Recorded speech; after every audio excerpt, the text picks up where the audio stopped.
Hey Pedro, hey Bunty, Mr. Repair Electronics. Hey Jim, hey Jim.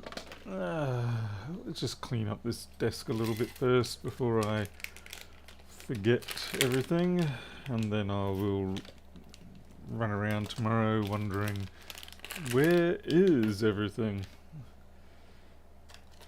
Hey Bogdan, Bob, hey Bob Worm, Tom, Mr. Foster. It seems like all the good people are here.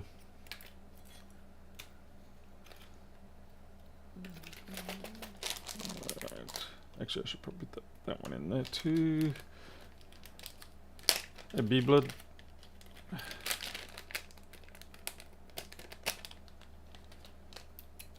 Right.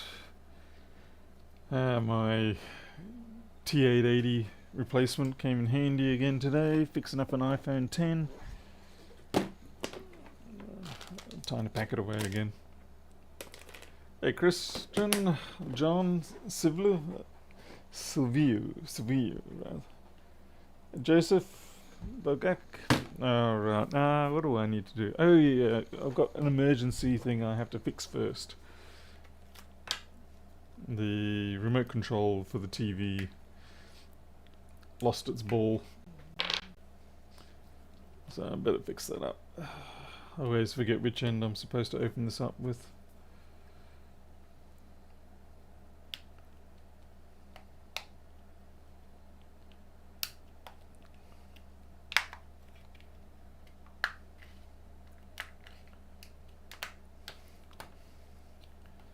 This is for a LG 4K TV. This is actually a Bluetooth or Wi-Fi remote. It's not a infrared. So much better, but they've done that these days. Oh, there we go.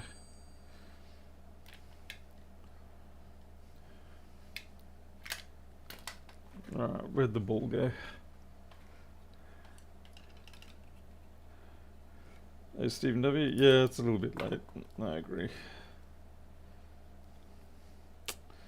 I really need to 3D print a replacement of this, but or just find a replacement encoder. A misbar? Stephen W. So basically what happens is the shaft just shears off this encoder.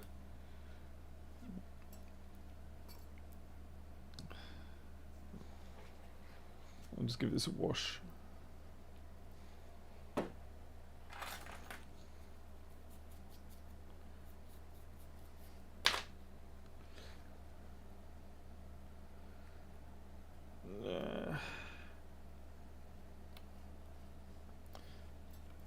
So yeah, this is the shaft, and yeah, as you can see, it's just clean sheared off. I could drill and pin it. I might try that.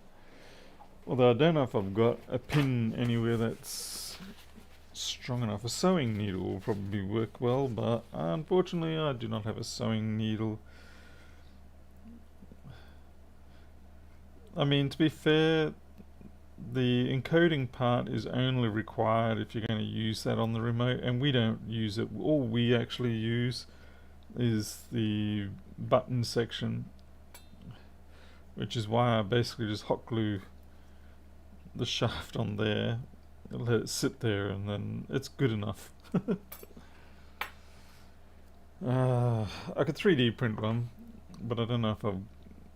It's a bit of a challenge to 3D. Well, yeah. Again, the problem is I've got to replace it in here, and I dare say that this is a unique build of a rotary encoder. Yeah, can't really.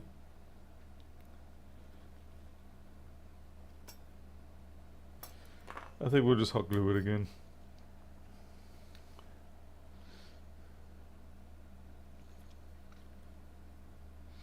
It does the job, and it lasts well enough. Yeah, it doesn't last 100 years, but it does last. Epoxy, I'm probably disinclined to use that. It's probably not going to bind as well, so I'm just using the hot glue as a holdover. I think the true solution is to get a metal rod through it. Anyway, using the portable hot glue gun, which funnily enough was sent in by Jim.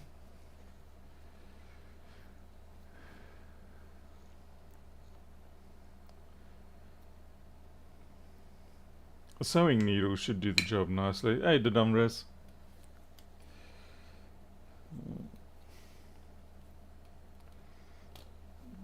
It's just pretty much the most used button on the device, and the trouble is, by design, it's really relying on the shaft having flexibility as opposed to explicitly being designed to flex. So it's just sort of assuming that, okay, we're only going to depress by about, maybe a quarter of a millimeter, but over time it does fatigue the plastic, and it does cause it to shear.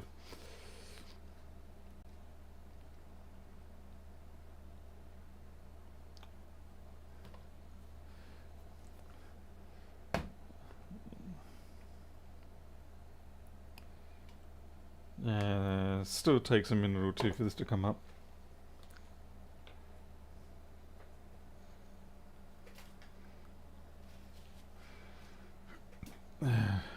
As I just clean up some stuff.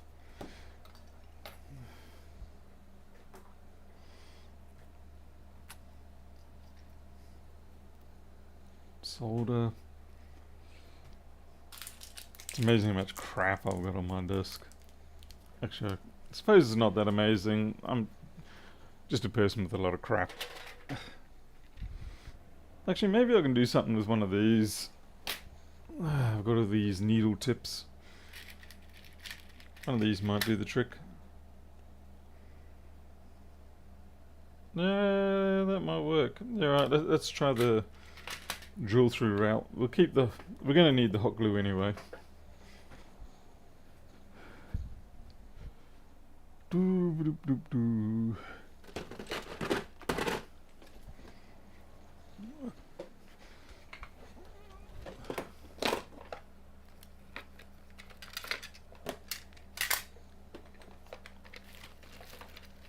Where the hell's my pin vise?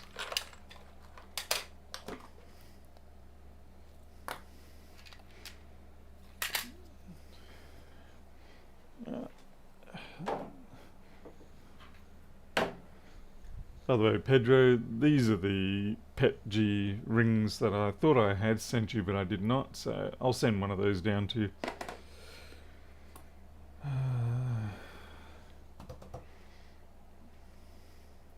Damn it. Just gotta go get something from the other room.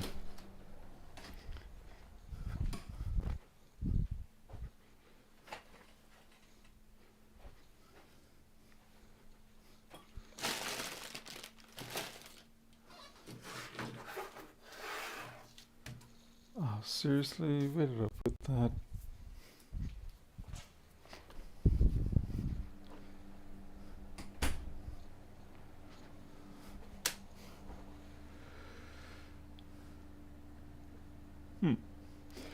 I'm actually looking for my calipers. Naturally, I can't see them. Alright, we'll just have to guess.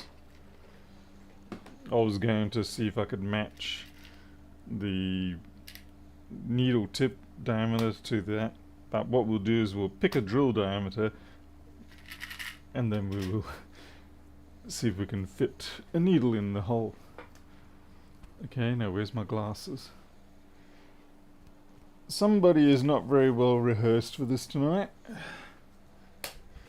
Glasses. Oh, well, found my cheap plastic calipers.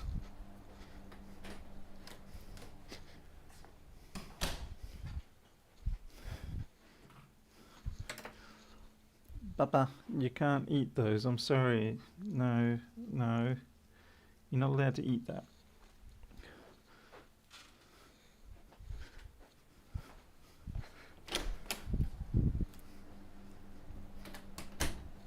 was Micro getting into some biscuits. Obviously he's not allowed to eat too many biscuits. I reckon let's try and go for 1 mil. See if we can find something that will do 1 millimeter.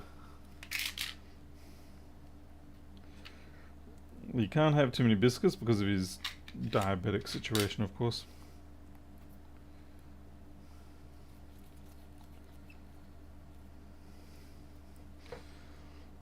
Alright.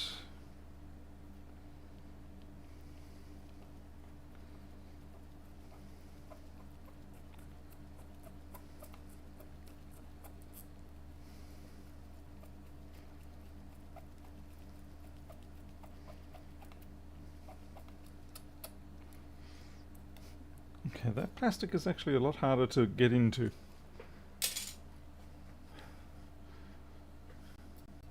Hey, Rilla.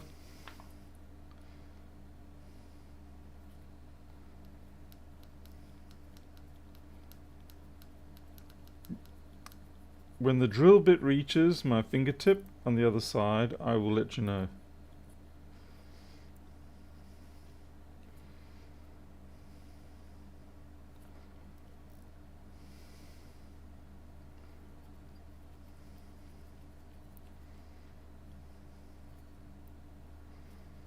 Oh, I'm struggling to stop this thing from rotating as I try to drill it.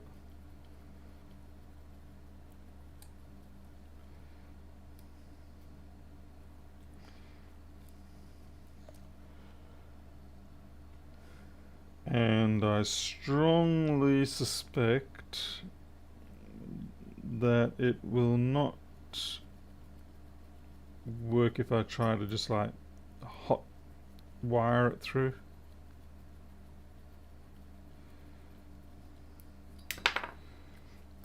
And my pin drive just...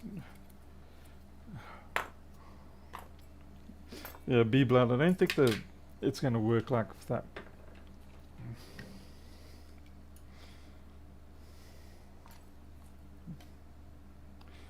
Okay, 1 mil might be a little bit too much anyway. I think I might have to drop down to about 0.8 or something. Maybe smaller. Really, this is our TV remote, so I'm trying to actually just make it so that the button works again. I don't care about the rotary portion, I just want the on-off button, so to speak.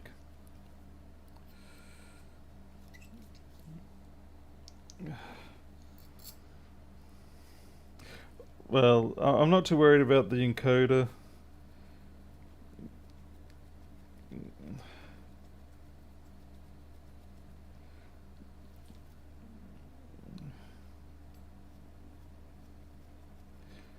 You watch, it's probably got a metal core in it.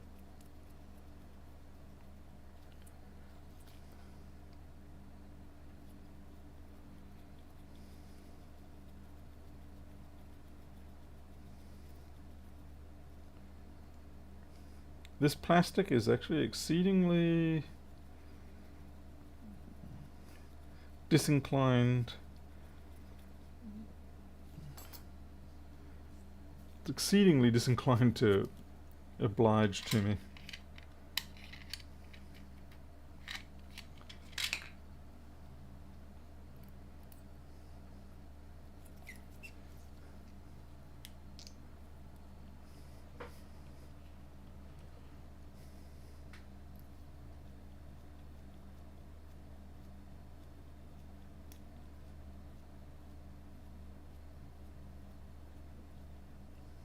Okay, we're getting some traction on that bit.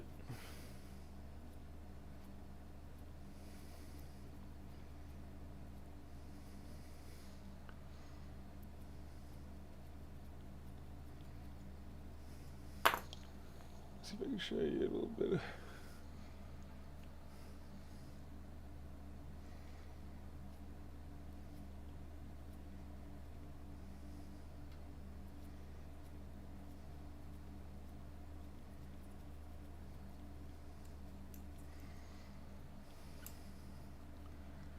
I have indeed considered buying a new remote, but that doesn't help me tonight.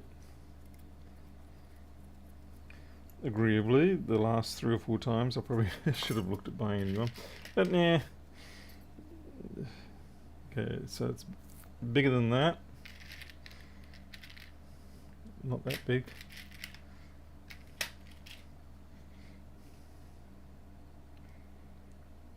So bigger than white, smaller than purple, maybe orange.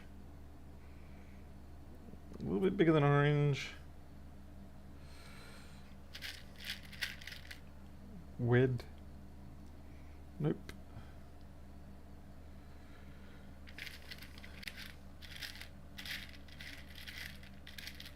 Blue maybe. Blue's getting there. Want to go one up from blue. Purple.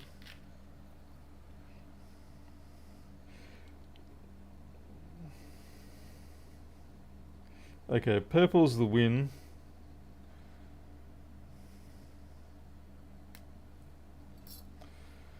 But now we have to actually get it into here, which probably shouldn't be too bad because it looks like it's, yeah, it's 90% hollow.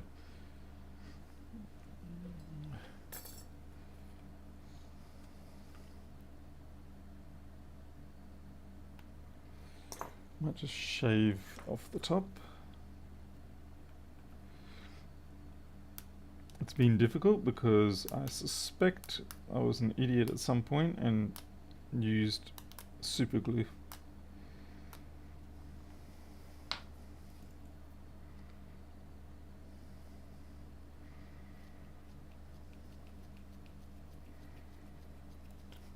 There we go.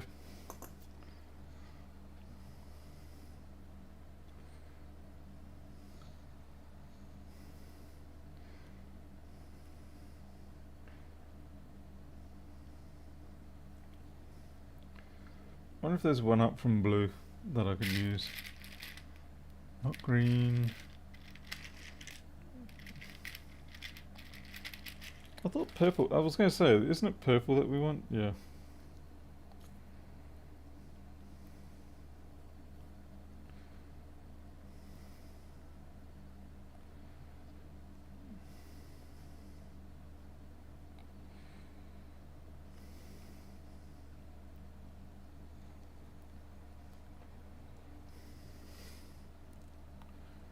Where's that grinding pen?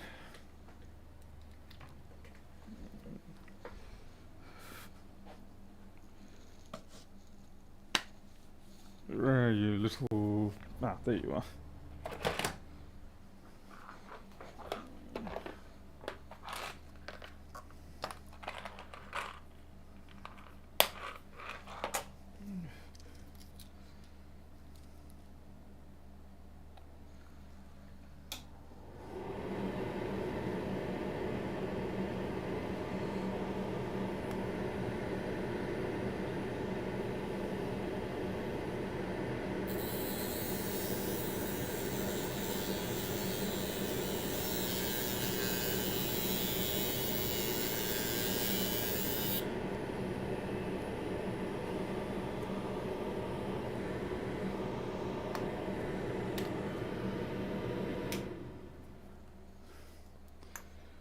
These things, they are... they're just blunt-tipped needle nozzle things. I forget what they're called. I think I bought these like 10, 15 years ago.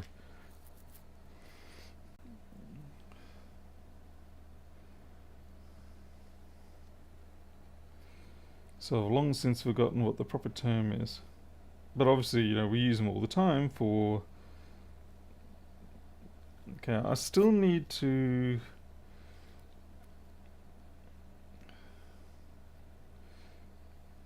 So that will drift out, that's the trouble. It is definitely going to still drift out. Yeah, it barely has gone into the encoder.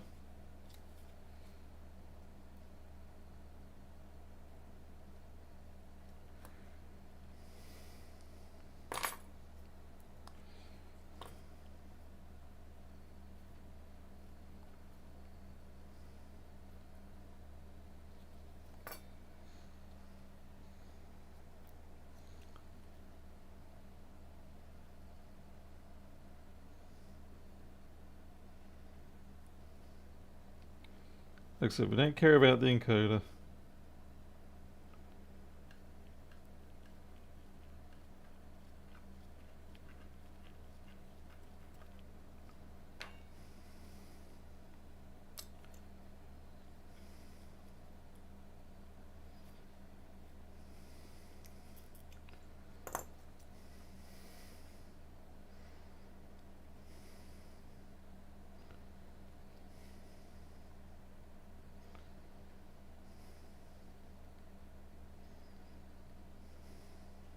Maybe we can try it like that. Actually, no.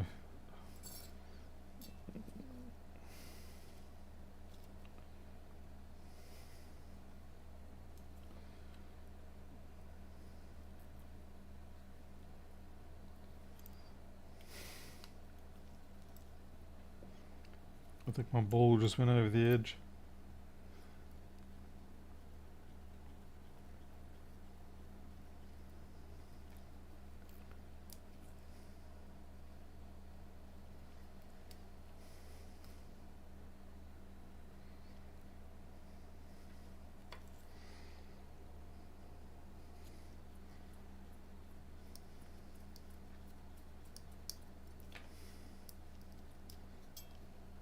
Oops. Oh, I just see what happened then. That there is the end of the encoder, the shaft. So it kind of changes our plane a little bit now. So what we do is look for something that can actually sit in where that encoder. It's not going to rotate the encoder, we just want it to sit in there. Let's see, olive maybe? Yep, olive is perfect. Okay, change of plans.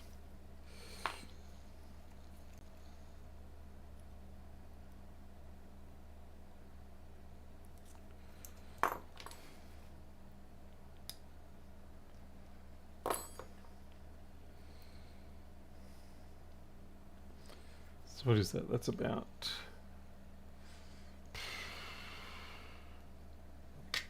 got to be close to 2 mil. 1.6 maybe. Let's see. And that is 1.8. If you're not sure how I can read that so accurately with calipers, it's worth learning about how these bottom numbers here work along with the gradients here to let you know what the next digit is. So if it's 1.8, I'll probably put a 1.6 in and squeeze it.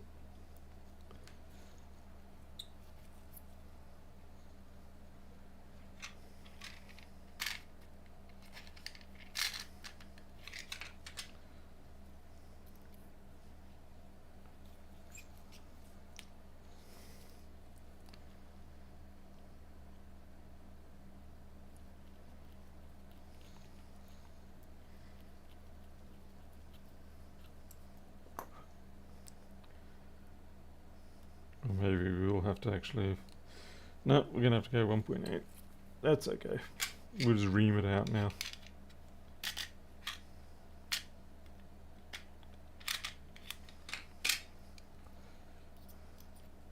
Yeah, we call them pin vices here.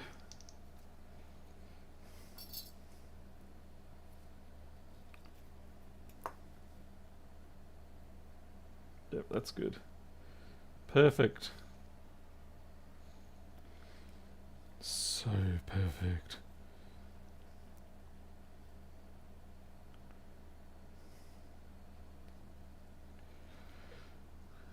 We'll cut that off as well.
If you're wondering why I'm putting it in this way, it's because the process of cutting it has flared it, and I'm kind of thinking, oh well, I can take advantage of that flaring.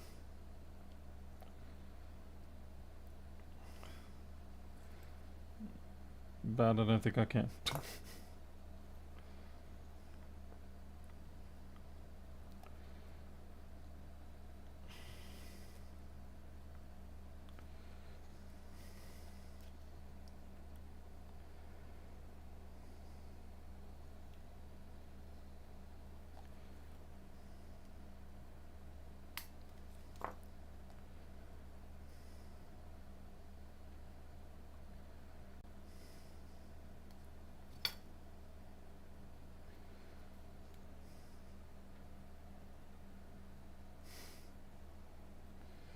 Great, now it's jammed.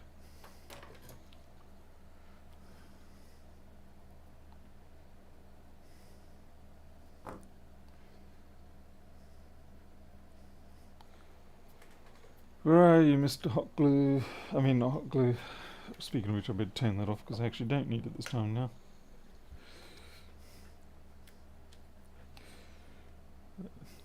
Substance of evil. I really hate this stuff.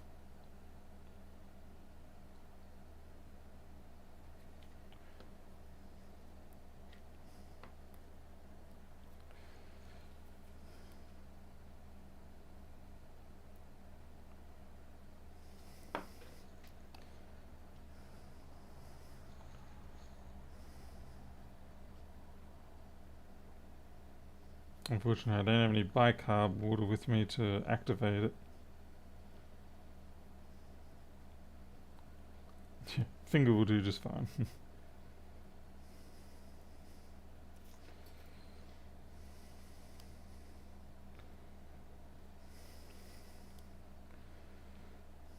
That should do the trick nicely.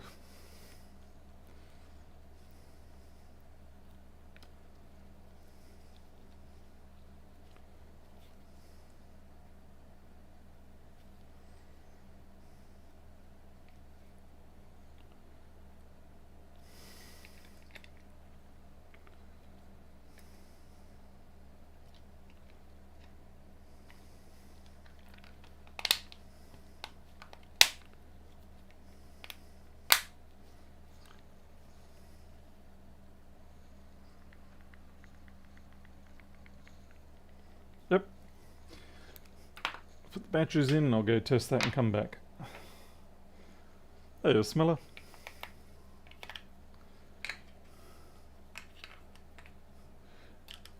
Yeah, Pedro, I only ever leave them on there for like 15 minutes at a time.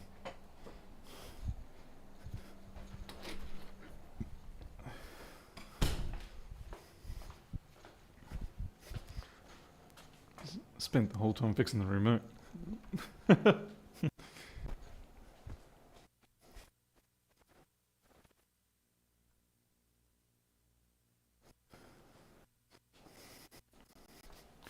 It rotates and clicks properly now. There you go. We'll put a whole new metal shaft in it.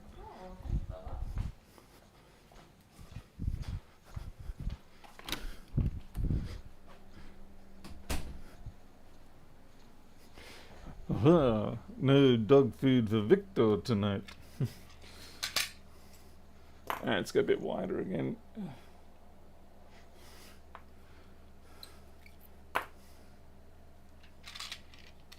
Alright, let's clean up and then we can actually get to what I was meaning to do tonight, which of course is the microscope ring lights.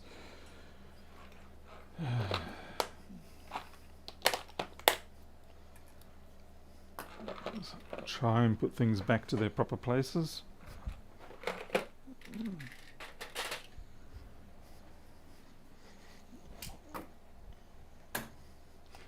Yeah, this super glue, crazy glue dispenser thing, it works pretty good. It's lasted more than 12 months, so that's actually a fairly good indication for me. If they can go 12 months without junking up, then they're doing pretty good. It is starting to become a little bit jelly-like, but you expect that with that kind of glue. sort of as it gets older, the solvent kind of evaporates off a little bit, or something happens to it and becomes somewhat more, this viscosity improves, so to speak. Alright, now we're going to clean the bench again.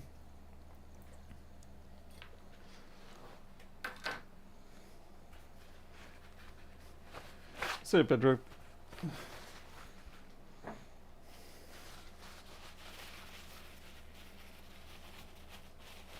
Hey, Retro. Okay.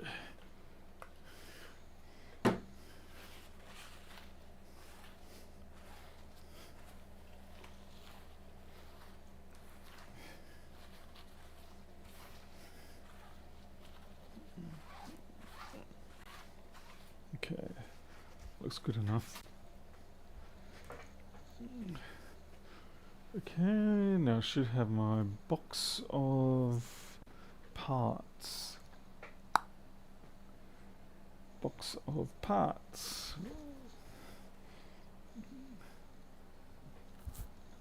For 3 days I have had this box of parts waiting for other.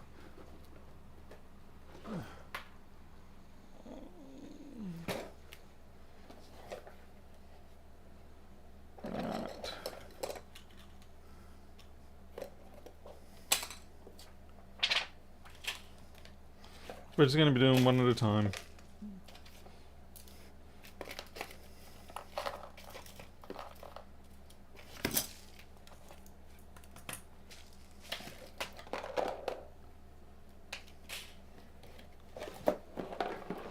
It's definitely not the most efficient way of doing it, but I don't know if there's more.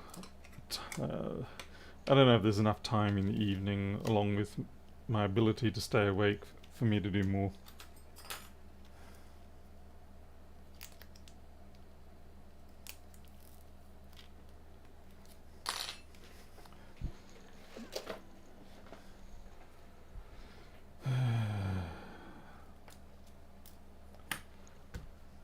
So what have we got?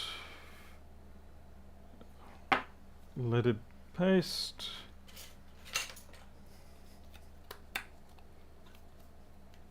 Squeegee. I also need some old ones to support it.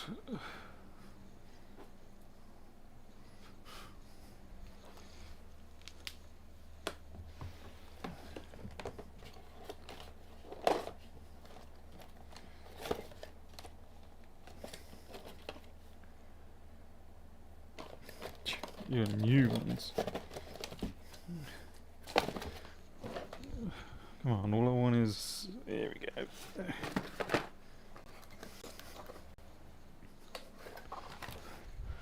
Good reason to keep old boards around. They're good for supporting it, the stencil when you do the screening. Ooh. Just realised there's strips of LEDs in there. Cool.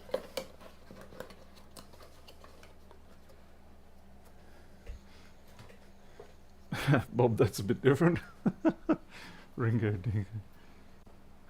That's totally dingo, mate. Hey, creature. Creature's here. Everything's ruined. Creature is here. Everybody go home. He's gonna go, why don't you have your fiducials? Why don't you have your locking key points? Why don't you have this? Why don't you have that? Uh-oh, my paste is kind of gone a bit funky.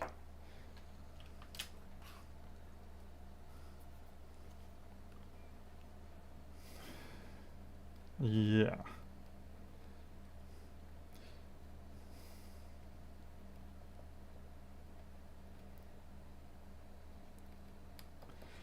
That's some good reflow paste. Not much else though. Yeah, this is going to be bad.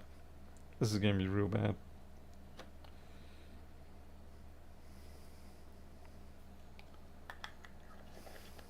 ISO probably won't help. We'll see how we go.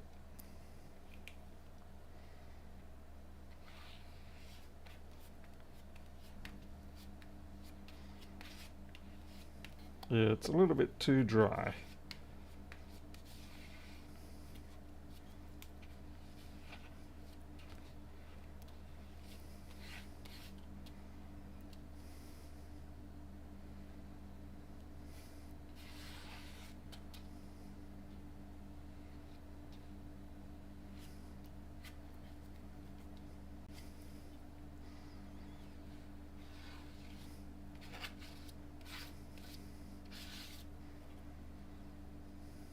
Will suffice.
It's not that dry, creature. They should still bond.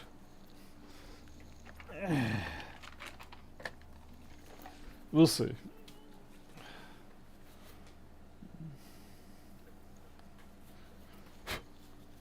Got the old pump out.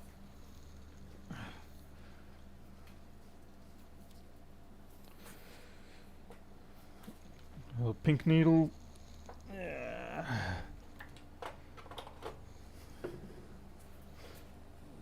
Does it still even work?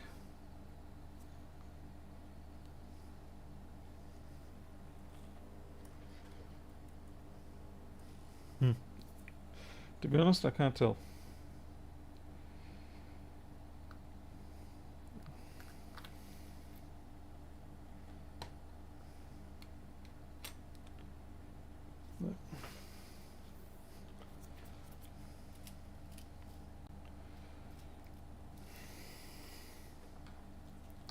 And I have forgotten which orientation these LEDs are.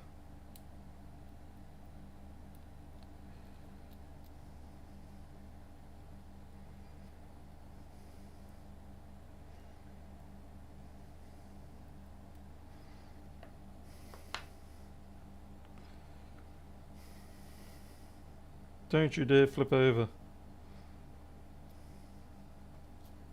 Crap.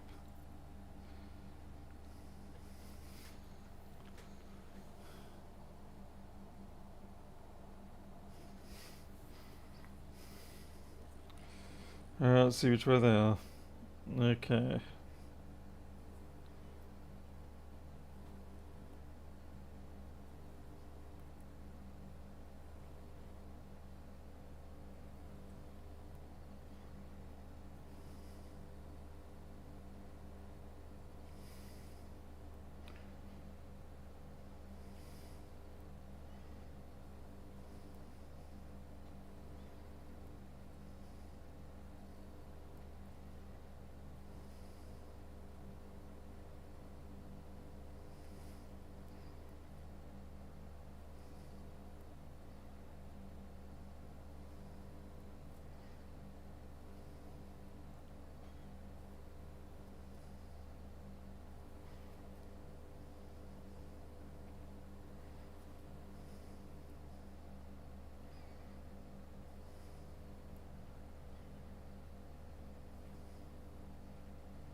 I'm having to check the orientation on these ones because I sort of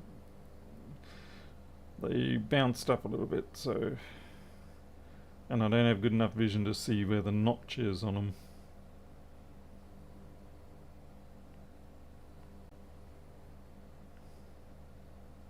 There we go.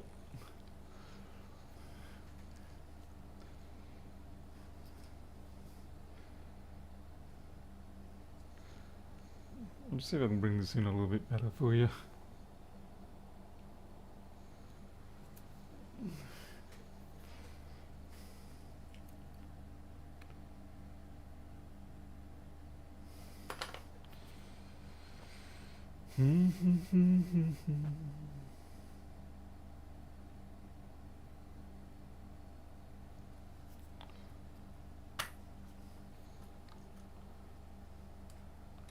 I do have a microscope, but I can't use the microscope and pick and place concurrently. That's the trouble.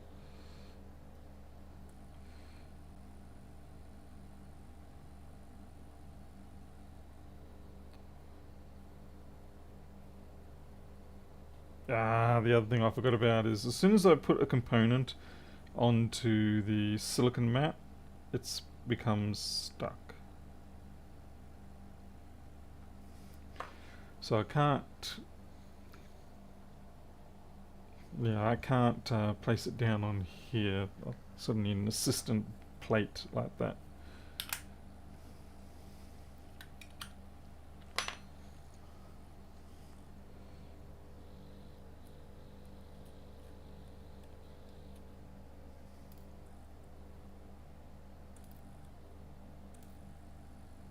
That's the correct way to get the right orientation, is you just pick it up and throw it down, pick it up, throw it down until it's the way you want.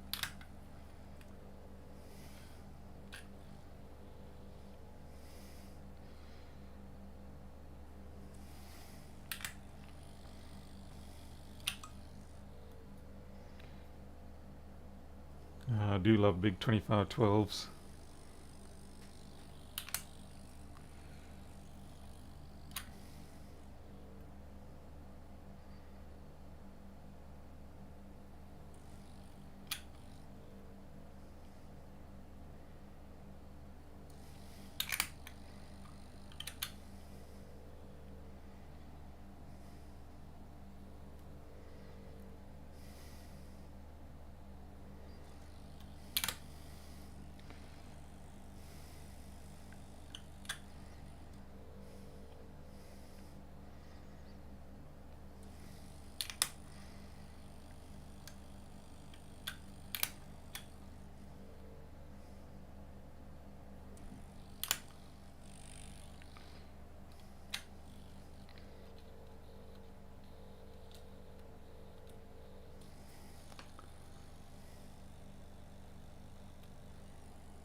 No.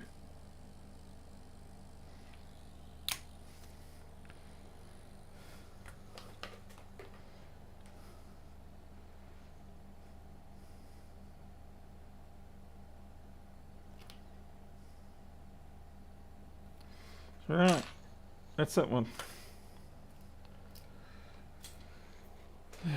Let's get the very professional cook plate. Just clean the top of that up, otherwise we're going to have all sorts of weird stinkiness going on.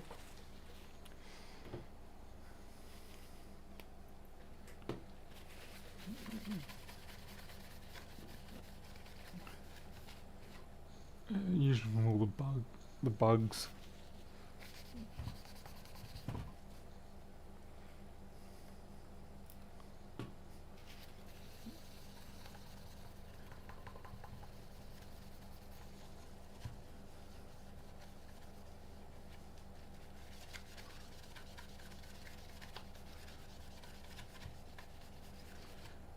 B-Blood, the ring size is, it's more that ring size is to fit the barlow, which is a 48, so it's a 50mm 2-inch, whatever you want to call it.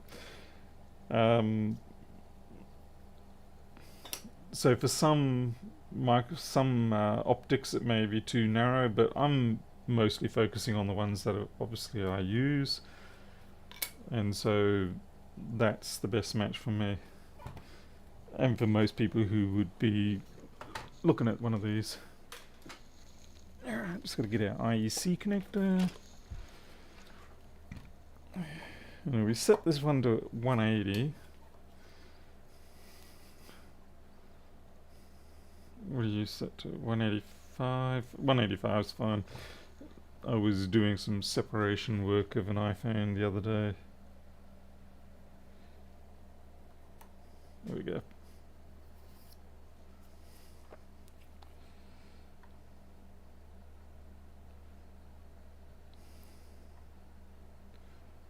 Yeah, that should about do the trick. Wait for it to reflow. Bring it in nice. Put the extractor on.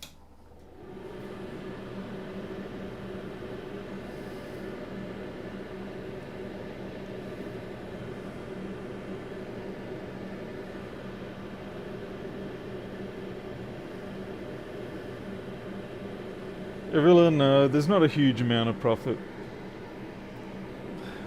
I mean, there's some, but not a huge amount.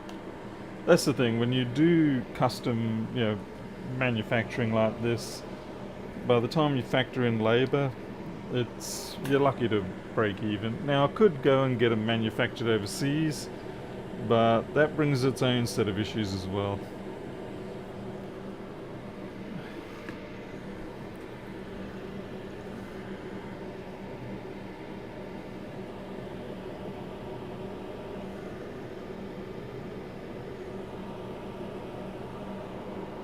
We're still only at 140 at the moment.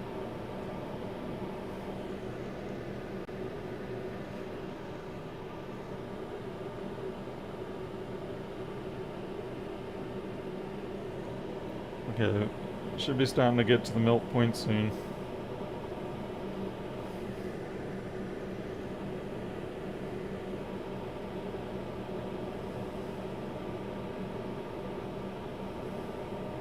Here it comes. Let's see if we've got to help anybody.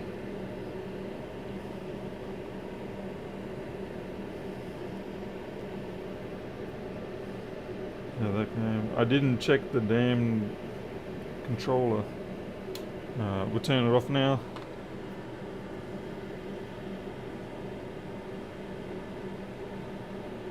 Yeah, Pedro, that's insane. People just using hot air for. I mean, yeah, it can be done, but it's not really what you want to do.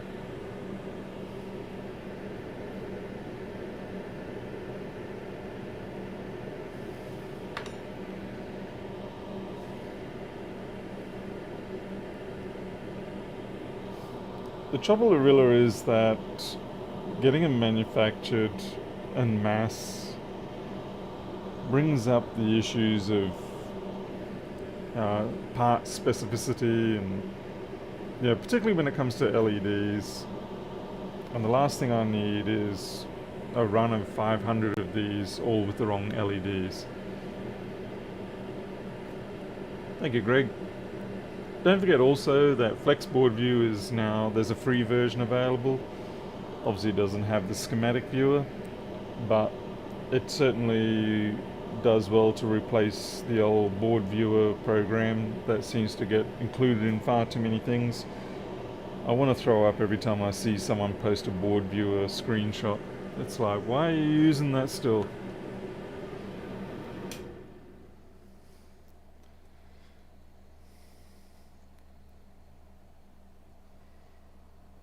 Obviously this is not the ideal way to reflow things, but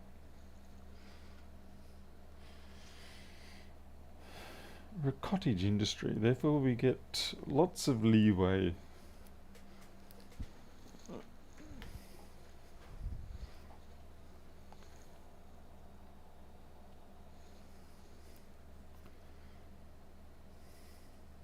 So not sure how hot that is, whether it can be taken off yet or not.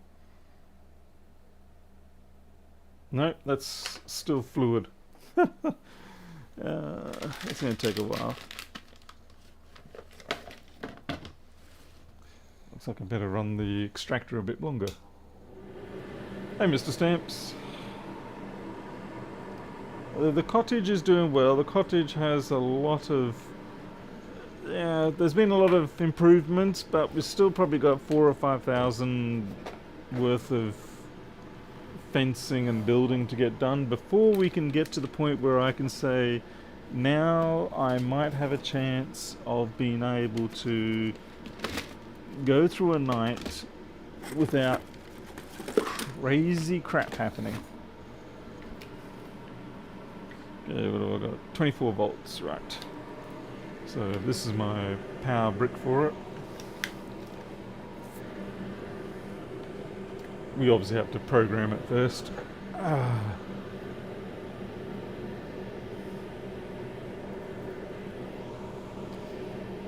mean, I get, yeah, for people who are just, how can I say it? For people who aren't doing repairs as a job, I can understand, okay, no problem. They don't really see the value in buying a licensed copy of Flexboard, you know, the full version.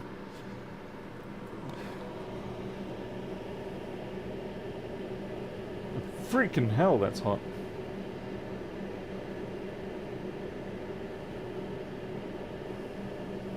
Now, the only downside of these hot plate things is that they actually take such a long time to cool down. Whereas normally if you've got a reflow oven, which I do have, I'm just not using it, as soon as the reflow process is done, you cool it down very quickly. Not instantly, but very quickly.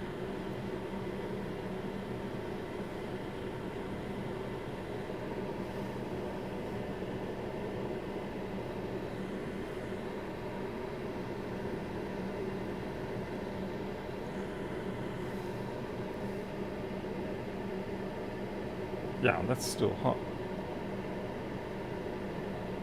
I'll go stick it into the cooling fan. There we go.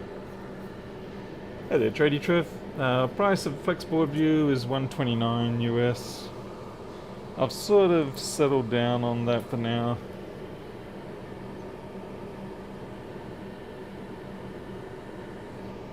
Yeah, I've gone and burned my finger a little bit.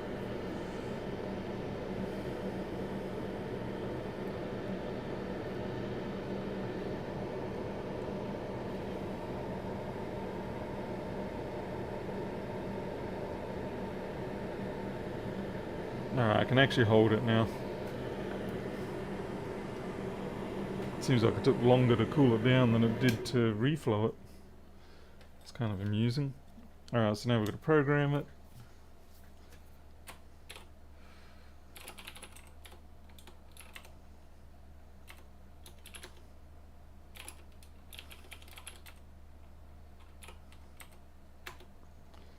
Now the process of programming, plugging in this programmer will most likely upset the automatic scene switcher because I am not using CH340s with programmable IDs.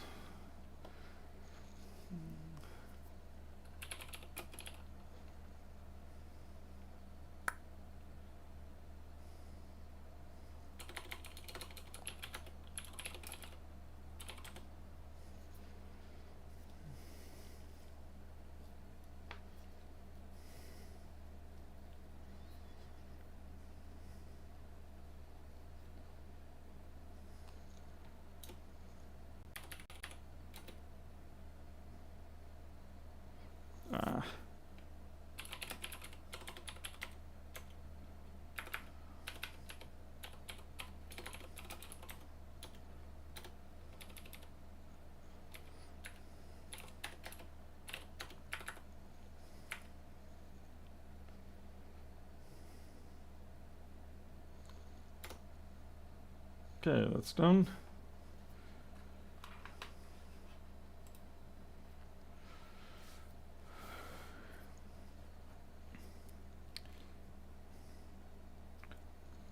I'm not sure, Christian. Some of them do, but these ones don't, as far as I know. I know there are some series of the 340s that do let you, or they have unique IDs that you can draw on, but these ones don't seem to. I'll have to dig into it again. Plus, I've also changed now. I've got the 8-pin versions. These are the 14-pin versions, but I've got the 8-pin as well, so maybe that's something worth changing over.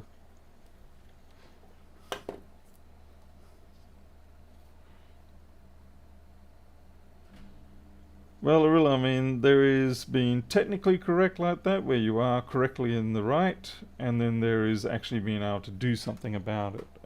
And it's the latter that is the problem, especially when you're dealing with foreign national situation. Yeah, it's kind of like, yeah, good luck to you. You're in the right. That's nice. Yeah, no one cares. Alright, that doesn't look so well soldered. I think I'm going to have to apply a little bit of hot air and clean that one up. I should have done it while it was still hot. That's annoying. It's a SUS level quality soldered, but that's not good enough for me. So we'll get the hot air and then we'll touch it up. Yes, I do have the Fluor 1 Pro, but it's not likely going to be what you need because it only works because I've got my own software that I wrote and it's under Linux. It's fine if you're going to couple it up with a phone, but if you want to couple it up with a PC, you're not going to have any real fun.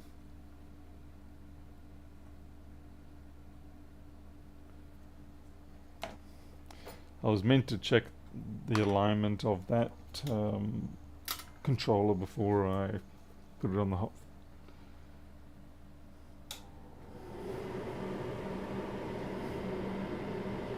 Do I put grease on the microscope? I unfortunately haven't for a long time. When I first got this dual arm microscope, I did mean to change the actual arms to stainless steel, or even just mild steel. Hell, that would be an improvement.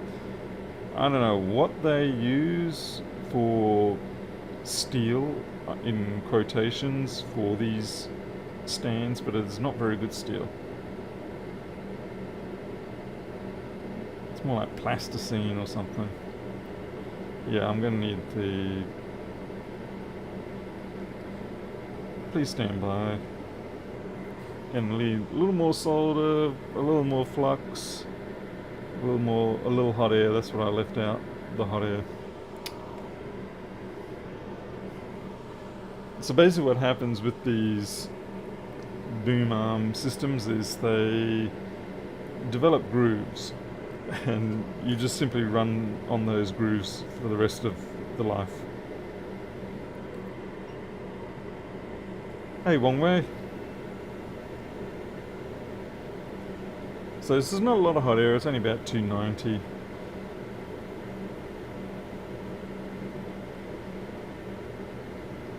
But it does let me do that kind of thing.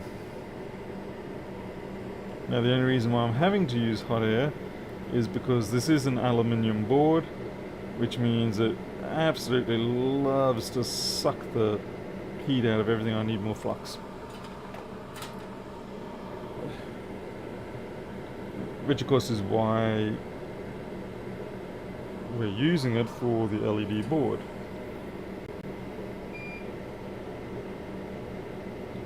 Okay, that's much nicer.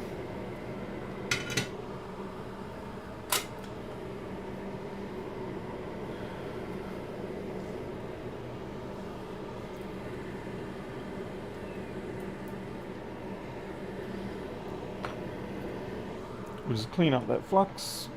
We don't want that sitting on there. Just a...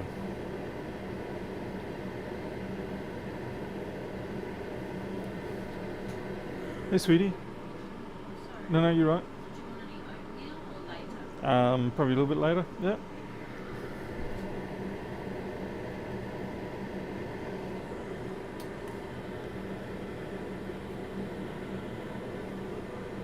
Yeah, one way. Unfortunately, it's still the same ring lights. I'm just really slow at it.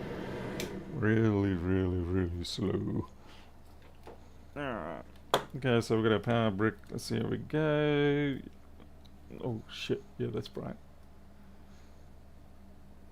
Okay, so I've changed the firmware so that you can only go down to like this sort of level of brightness. It won't let you go any lower. You turn it off. Yeah, it should remember that. Yeah, so nice and low. Take it up to max. It'll flash. Give it a second. Turn it off. And so it remembers whatever your setting was. As long as you leave it for about a second or two, it'll remember. Yep, so that's good. So that one works. Now we assemble the ring system.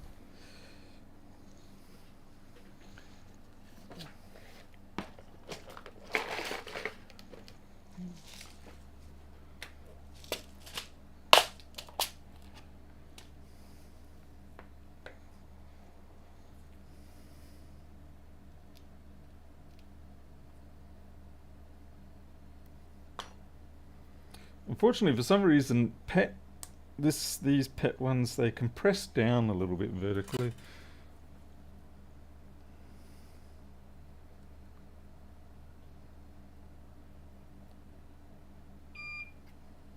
Okay, that's one. Is it possible to buy this one? Yes, I will be putting them up on a website for sale soon. PayPal finally came to the party and reactivated the ability to make buttons properly for single items. There we go.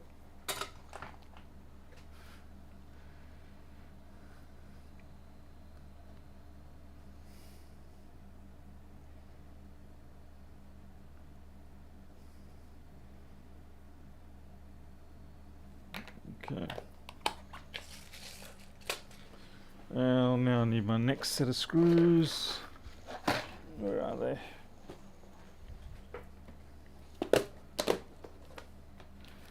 Yep, the USB-C meter is the other one that everyone's waiting for. I do actually have a fair few of those already done. Although I am going to have to see if I can get a qualifications requirement worked out before I sell them to people. I'm a little worried some people are buying them who don't know how to use them, so yeah, and that just makes me look bad, so I want to make sure those sort of idiots don't get their hands on them. Is that a Multicomp Pro MPO 227? I have no idea, Mr. I can't use a USB-C meter.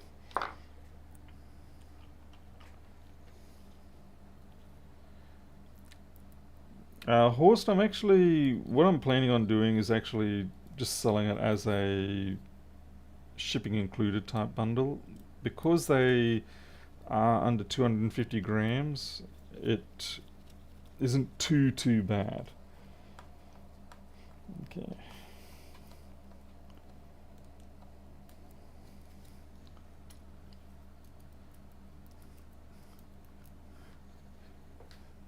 I don't know, Zero Effect, how much money are you going to send me to say otherwise? In this particular case, I'm talking about a certain Mr. Pedro. Yeah, Pedro wiggled. You could just get a little plastic tube and slice it. For what? Did I miss that? What did I miss?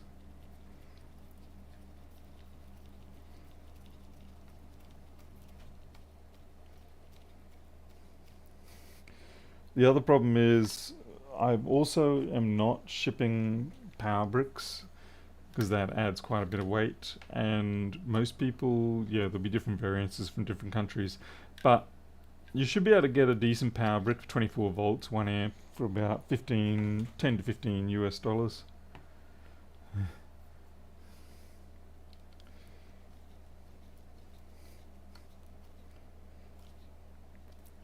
Alright. Oh yeah, I forgot we need the heatsink too.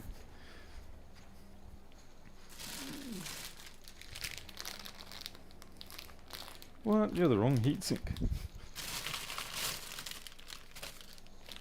That's better. Ow!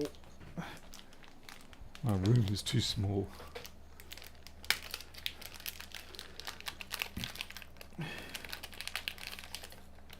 It uses DC jack. DC jack is the USB-C of the prior era.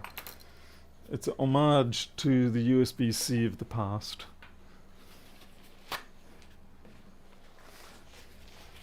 I prefer to have a more robust connector like the DC jack than I would USB-C on this kind of thing. There's just too much movement.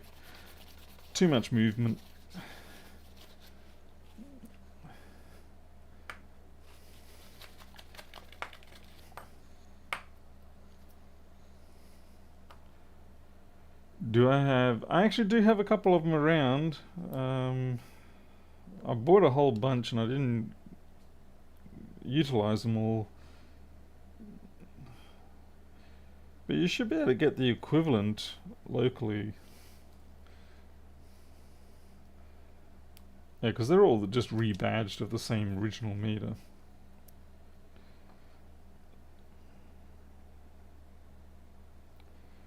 There we go.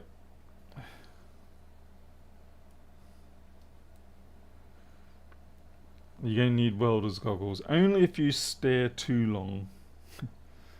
Alright. Okay, so that's it done.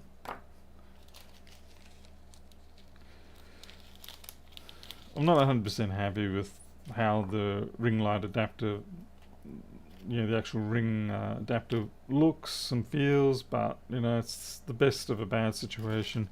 And I figure honestly, if I get somewhere like PCBWay or JLC to do them for me, they're not going to be too dissimilar to this, so I don't feel like I'm going to win by getting someone else to do them, other than it saves me doing it myself. But it only takes me an hour to print one of these PET things, and it takes me longer than that to build a ring light anyway, so I can sort of go and start printing one of these while I start building it.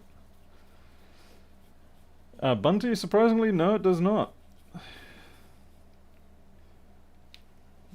Okay, so yeah, this does not come off. Once I've put that on there,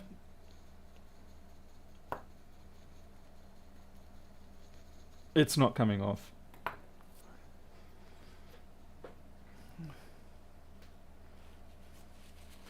New USB-C will go out to 28 volts. But you also need a proper PD controller, and well, Mr. PLD here doesn't have one of those. The main reason for the 24 volts is I've actually just realized there I've got 19 to 24. Technically that's correct, you just get a really lousy output at 19 volts. I'm surprised I let that stay there. The main reason we go for 24 volts is because we've got 7 lights, 7 LEDs per segment, and you just can't really squeeze that in under 24 volts and get the brightness. And I didn't want to drop anymore. I didn't want to go down to 6 because that has 4 less LEDs, and you really do start to notice the lack of light then. Yeah, 1 hour for this on my Ender V3 that was given to me by Teresa. Thank you very much, Teresa, for sending me that 3D printer when I had no idea what I was doing. She just sent it and I was like, alright, okay, guess I'm going to be using this one. It was a bit of fun at the start. Now it's a good mainstay. I even print these things. This is also PETG.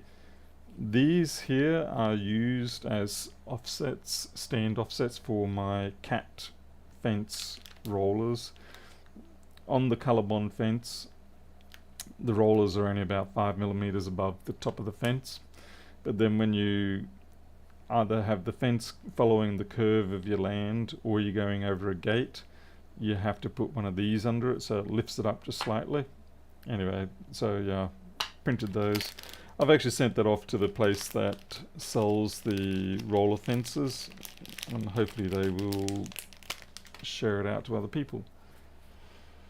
Raise your LED lamps and use high intensity discharge. You go ahead and do that and enjoy your blindness and being cooked at the same time. How much infill? I think it's 30% or 30 or 35%, something like that. It's a slow printer.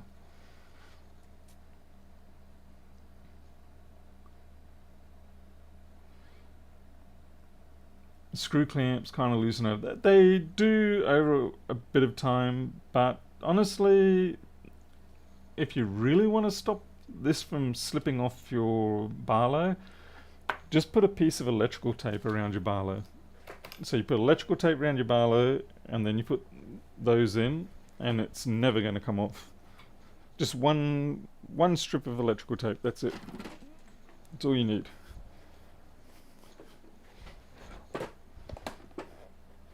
Well, yes, the USB-C meter will also be for sale. It's just I haven't had, with all the issues going on around here with the cats and stuff like that, I just have not had time to do anything. Which is funny because I'm lamenting about the fact that I've had a couple of business customers ghost me, but I'm still flat out busy. So, yeah, I do have the meters in prep. Some of them haven't even been finished yet. This is the DT880 replacement. That there obviously is me fiddling around with stuff I shouldn't. Alright. What was I going to show here? Oh yeah, so this is a horrible 0.5 barlow. Who the hell uses 0.5? To be fair, 0.5 is useful when you're working on things like standard PC laptops or desktop boards, things like that. Anyway.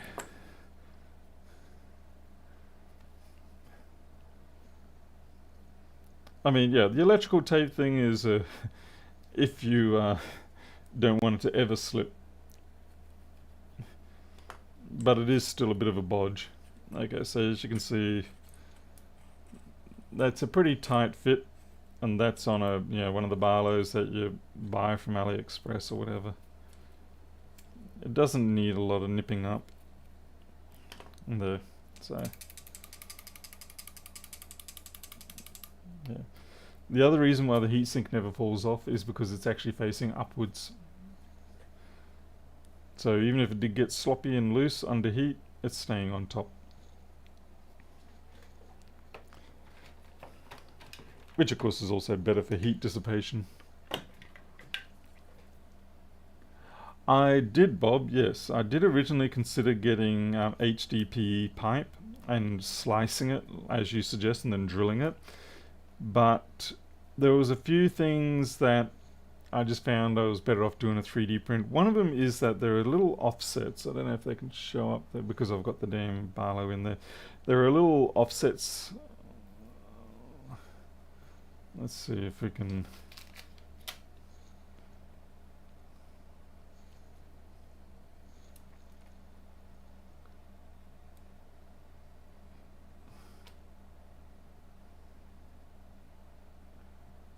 This does get fairly warm still.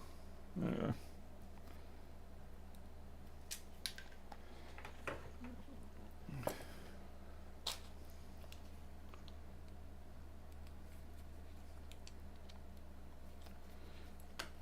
The only problem where this system of mounting becomes an issue is if you do not have a barlow. If you don't have a barlow, then what you need to do is you need to either go get a what they call a zero barlow, which is a load of... Zero barlow is basically what this is, or 1x barlow rather. It's just simply straight through glass. And speaking of which, you should always have something in your what do you call it? You should always have something protecting your primary objectives. If you don't, then you're probably going to regret it later. I do have other ring adapters. Funnily enough, I sent Pedro one of them by accident. Ah, yeah, here we go. Yeah, this is a slightly different one. Was it for that one? No. Anyway, I created a few different 3D print configurations to suit things like these straight through adapters. But most people are either going to be running 0.5 or 0.7 or something like that, and it should work just fine. Yes, I do ship to the US. I have shipped to the US a few times already. Yeah, when I get the buy now buttons up on the website, they will already include international postage. The people who will suffer will be the Australians, but then again, the way Australia Post works, it may as well be international. Yes, that's correct, Civil. It prevents all the junk that splutters off your soldering going into the primary lenses. I mean, yeah, can you clean the primary lenses? Yes, you can, or objectives rather. Do you want to? No, you don't, because it's very hard to get them as good as they are fresh and clean out of the factory. So you do your utmost to keep them as clean as possible. Well, B-Blood, do you run a barlow, like a 0.7 or a 0.5? And it should be 50 or 48 millimeters is usually the standard they have. So, alright, I think we're good. Yep. Alright, I'm out of here. It is past midnight, and I'm going to go get some nighttime oats. Help me go to sleep, hopefully. That I'm going to have to play 7 days. Oh, what I was talking about before with the standoffs, as to why I don't cut from just a HDP pipe, is these are the standoffs here. You can just see them. And the reason why I've got them is that it allows the aluminium board to get a little bit more airflow through it and keep it cooler overall. Whereas if I have it flat like that, then you're basically masking that little bit of area, and of course all the LEDs are right there, and it means that the print itself is getting hotter as a consequence of that. So yeah, using a couple of little offset feet like that helps the airflow and helps keep the print clean, cooler as well. So anyway, I am out of here. Thank you everyone for watching the remote control fix by accident, and at least we've got one more to sell now. I really need to do about 5 of these a day, I think, and then maybe alternatively 5 of the USB-C meters a day. But yeah, that's a pretty hefty job. It gets really boring, but someone's got to do it, I guess. Alright, I am out of here. You take care. I'll see you all next time.